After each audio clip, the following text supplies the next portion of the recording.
So in the last video, you learned that Node is a runtime environment for executing JavaScript code. But what is a runtime environment really? Well, before Node, we used JavaScript only to build applications that run inside of a browser. So every browser out there has what we call a JavaScript engine that takes our JavaScript code and converts it to code that a computer can understand. For example, Microsoft Edge uses Chakra, Firefox uses SpiderMonkey, and Chrome uses V8. And it's because of these varieties of engines that sometimes JavaScript code can behave differently in one browser or another.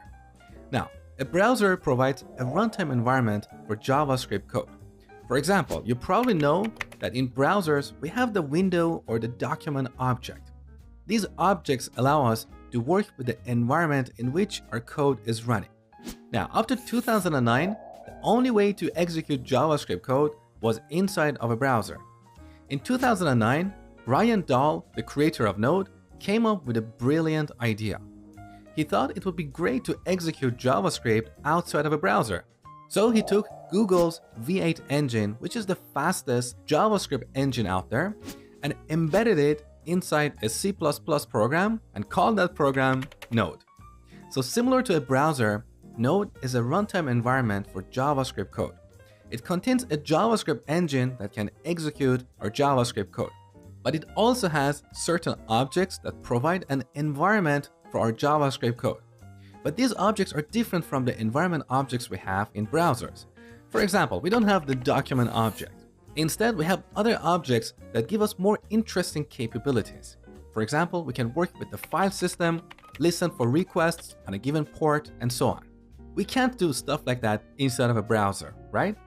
So, in essence, Node is a program that includes the V8 JavaScript engine plus some additional modules that give us capabilities not available inside browsers.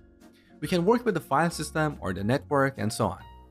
Both Chrome and Node share the same JavaScript engine, but they provide different runtime environments for JavaScript.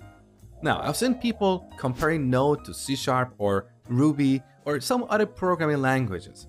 But these comparisons are fundamentally wrong because Node is not a programming language. It's like comparing a car with an apple.